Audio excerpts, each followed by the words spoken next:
오 단지가 15억을 넘었기 때문에 외곽 고리표를 뗀다. 근데 DMC 뭐예요? 디지털 미디어 시티. 저기가 발전된다고 해서 외곽이 아니게 되는 건 아니죠. 산업단지가 조성되어 있고 그런 거를 토대로 집값을 엄청나게 띄웠다. DMC는 거의 뭐 마포죠. 마포를 중심으로 해서 근처에 있는 DMC나 혹은 뭐 덕은지구도 다 그런 이유로 띄운 거고. 그래서 보면은 15억 넘어섰고 호가는 17억 18억에 달한다. 자, 이런 건 잘 이야기를 해준다. 호가는 이렇게 나온다. 떨어진 호가에 대해서는 절대 언론에서 언급하지 않고 단지 찝어주는 적 없고 실거래가 가지고 하면서 호가 떨어졌다. 근데 호가가 더 떨어져 있는데도 안 찝어주죠. 그래서 가격이 너무 뛴 상태는 아니다. 이 부분 새 아파트촌이 된다는 기대감을 고려해도 오름세가 너무 빠르다. 이런 경고가 나오고 있다. 사실 지금 예전에 언론에서 저런 경고 안 써줬는데 써준 이유 뭐예요? 이제는 진짜 위기니까 밑밥은 깔아놓되 오른다는 이야기는 해야 되니까 제목은 이런 식으로 써놓고 내용에다가 이런 것들을 살포시 넣어주죠. 예를 들어서 그런 느낌이죠. 보험 광고에서 이 광고 엄청 좋습니다. 무슨 보험, 라이트하우스 보험 뭐 이런 식으로 막 광고해 놓고서 제일 마지막에 뭐는 되지 않고 뭐는 해당시 뭐는 적용되지 않으면 뭐 이거 빨리 훅 지나가는 거 있죠. 딱 그런 느낌으로 쓰고 있다. 보험사들이 그렇게 하는 이유는 지들한테 불리하기 때문입니다. 언론에서 왜 저래요? 지들한테 불리하기 때문이죠. 자, 그러면서 공급 부족이라고 그랬는데 공급 폭탄이 들어올 거죠. 왜? 자, 은평구가 여기 있어요. 인근에 공급이 안 들어오냐? 뭐 은평구 자체에 들어오는 공급도 있겠지만 8사 대책 때 상암동 주택 공급 핵심 지역으로 해서 면허 시험장에 3,500가구, 그 다음에 DMC 미매각 용지 2,000가구, 자동차 검사소 400, 견인 차량 보관소 300가구 해서 6,200가구. 인근에 공급이 엄청나게 들어오는데 공급 부족으로 오른다고 하면은 적어도 은평구는 빼야 되는 거 아니에요? 은평구랑 이쪽에 마포구 쪽? 그런데 외곽 딱지 벗고 계속 오른대요. 공급 부족으로 오른다는 게 아니다 라는 것들을 지들이 증명하고 있으면서 공급 부족으로 오른다. 저금리로 오른다. 저금리 끝났죠? 전세 가격 오르니까 오른다. 전세 가격 상승폭 줄어들고 있죠. 그러니까 오지도 않은 임대차법, 가정을 거듭해서 임대차법 가지고 오른다. 근데 전세가가 임대차법 때문에 올라요? 아니죠. 지금 3중 가격으로 형성되어 있는데 지금 요 가격이 최대 가격이죠. 그러면은 요 가격에 맞추는 거지 요 가격이 더 올라가는 건 아니죠. 그럼 전세가가 더 오른다는 건 말이 안 되는 거고. 상승폭 꺾이고 있는데 금리가 올라가고 있는데 어때요? 지금 외곽임에도 전출이 늘어나고 있죠. 서울에서는 모든 지역의 전출이 대부분 늘어나고 있습니다. 외곽이어도 늘어나고 있다. 왜? 외곽이 외곽 가격이 아니니까.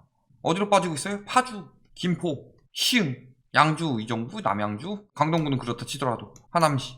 특히 많이 빠지는 지역들 보면 외곽 중에 외곽으로 빠지고 있다. 은평구는 다를 것 같아요. 얼마 전에 양천구 지역 분석 때 뭐라 그랬어요? 거기 거주하는 사람이 소득 수준이 따라가지 못한다. 소득 수준이 따라가지 못하는 집값은 계속 될 수가 없어요. 그걸 두 글자로 거품이라고 합니다. 뭐 입지가 어떻고 GTX가 어떻고 말 같지도 않은 소리 하지 말고 핵심은 뭐예요? 집값을 뒷받침해줄 소득 수준이 되느냐. 집 가진 사람들끼리 장난질만 치고 있는 거예요. 그러면 새로 신규 유입되려는 수요, 집을 가진 사람들이 계속 영원히 가지고 있을 수는 없죠. 그들은 차익을 내야 되니까. 그럼 팔려면은 새로 유입되는 수요한테 팔아야 되는데 이제 빚 다 지고서 샀던 수요들까지도 작년 그리고 올해 상반기까지 다 끝났죠. 약속의 6월 이후 계속 떨어지고 있더라. 이제 살 수 있는 사람이 여력이 없는데 뭐가 더 오른다는 거예요? 갑자기 부자가 나타나가지고 여러 채 따다닥 살 것 같아요? 투기 수요가? 취득세가 얼만데 지금? 양도세는 얼마고? 보유세는 얼만데요? 그럼 누가 사요? 실수요가 사야 돼요? 실수요가 돈이 없는데 월급이 안 늘어나고 있고 그래서 빚내가지고 샀는데 대출이 막히고 있어요. 그런데도 더 오른다는 거는 무슨 정신머리로 하고 있는 이야기들이냐. 매수심리 뚝 떨어지는 동안에 특히 어디에요? 서부권 은평, 서대문, 마포구는 지금 매매수급 지수가 99.8로 매수자 우위 시장으로 바뀌었죠.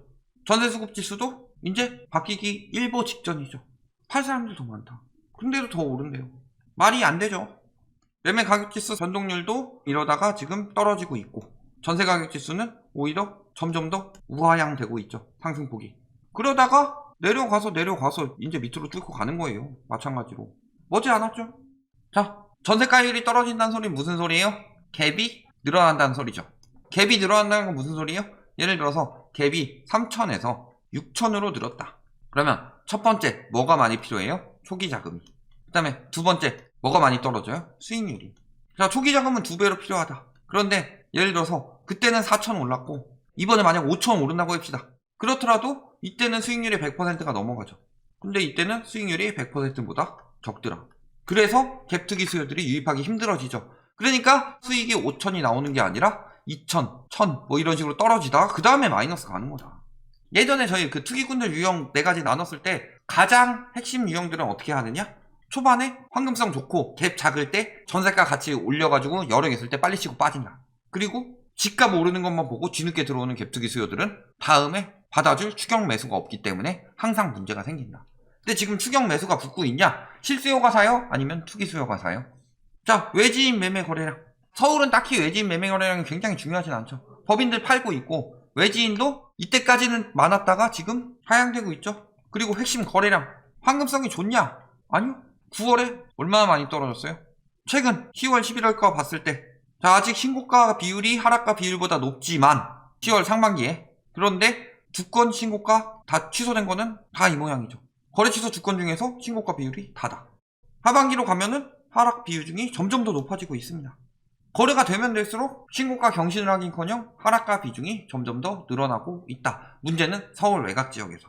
중심부는 이미 영향을 받고 있고 이제 외곽 지역으로 해서 외곽 지역이 늦게 나타나는데 외곽 지역이 이제 점점 더 하락가 비중이 높아지고 있다는 것들이 나타나고 있죠. 서울 전체적으로 봐도 9월에 확 늘었고 10월엔 하락가 비중이 더 늘어날 것으로 예상되는 상황이고 자 거기다가 수상한 실거래 신고가 해제가 있습니다. 2020년 11월에 갑자기 생뚱맞게 6억 5천이 올라왔더라. 근데 2020년 당시 가격 얼마예요? 이전에 이렇게 나오고 여기까지 띄운 거였죠. 그리고 확 띄운 다음에 취소했어요. 언제? 21년 10월에 18일날 취소하고 20일날 똑같이 4층에 6억 5천이 올라왔습니다. 작년 11월에 신고가 찍어서 띄워놓고 그렇죠? 얘는 있겠지만 이 정도였는데 띄워놓고 이런 거래들을 만들었죠. 근데 너무 오랫동안 지연 신고되고 뭐 그러니까 일단 취소하고 지금 상황 안 좋으니까 또 띄우고 있더라. 지금 이 단지 조사 들어가 봐야 돼요.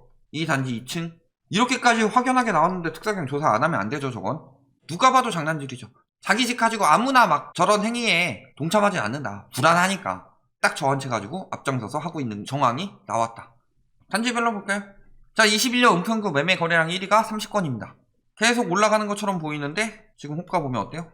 여기 14억 4천까지 올랐다고 하는데 이게 특수거래죠. 띄워놓고 호가는 얘보다 높게 부르고 있다. 요런 거 하나 띄워놓고 요런 거 하나 띄워놓고 호가 높게 부르고 있다. 근데 막상 거래는 어때요? 이상하죠? 자 전세 가격 같이 올라가느냐? 떨어지고 있죠. 멈췄죠? 떨어지는 방향으로 바뀌었죠. 갭 얼마예요? 6억. 갭 얼마예요? 6억. 갭 얼마예요? 5억. 얘 빼고는 갭이 전세가보다 더 크다. 전원주거 갭투기를 들어갈 수 있느냐? 못 들어가죠. 그럼 실수요들을 할 수 있느냐? 못 사죠. 어떻게 집값이 더 오를 수 있을까요? 방법 좀 알려주세요. 어떻게 더 오를 수 있나? 다른 단지 볼까요?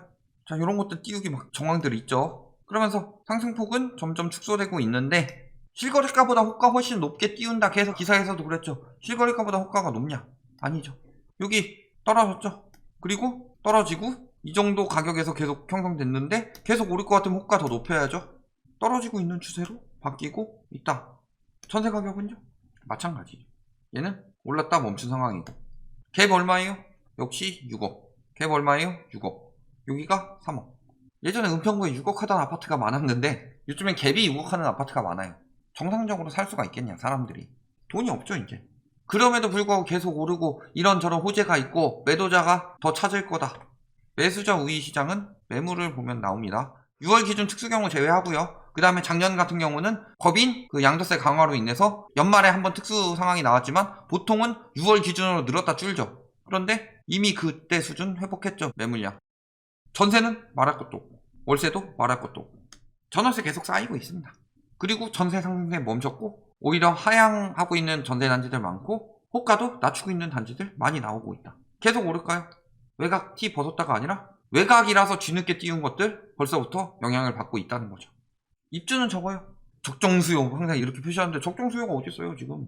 인구가 계속 유출되고 있는데 무슨 적정수요가 필요해요. 적정수요는 오히려 마이너스지. 공급은 이렇게 나와 있는데 이때에 비하면 적지만 그러면 이때는 왜 올랐어요? 입주 물량으로 갑자기 전세가 확 떨어지는 이런 게 아니라는 거죠. 그런데 전세가가 하향을 보이고 있다는 건 무슨 소리예요? 이미 전세가가 더 오르긴 힘들어진 상황이다. 분양 적어요. 귀한 서울 분양 계속 나오고 있죠. 자 이거 보세요. 민간 정비사업 풀어서 분양 공급 얼마나 되냐. 재건축 재개발 풀어봤자 공급 효과는 굉장히 적다. 중심으로 집값만 띄우는 거지. 그럼 첫 번째 매매가 소폭 하락하는 단지들 나오기 시작했고 이거 점점 더 가속화되는 거죠. 그 다음에 호가 떨어지는 단지들 많다. 두 번째, 전세가는 이미 하향으로 바뀌고 있죠. 세 번째, 은평구 자체에 뭐 공급이 많다라기보다 인근에 장기적으로 공급 폭탄이 있죠. 맨날 뭐라 그랬어요? 입주 폭발하던 2018년, 2019년, 2020년에 장기적으로 공급이 없어서 집값이 오른다. 입주 폭탄인데 공급 부족이다. 공급 폭탄이면 지금 떨어지기 시작해야 되는 거 아닌가요? 그래서 이미 효과 나오고 있고. 네 번째, 매물은 증가하고 있고 전월세는 더 심하게 증가하고 있다. 계속 오를까요? 인구가 유출되고 있죠. 여력이 없다. 솔직히 말씀드릴까요? 6억짜리 집 사기도 힘든 사람들 많아요, 은평구에는. 그런데 갭이 6억이면 어떻게 사냐? 말 같지도 않은 소리지. 그러니까 이걸 거품이라고 하는 거고, 거품이 붕괴되는 시기가 언제 오느냐? 눈앞에 왔다.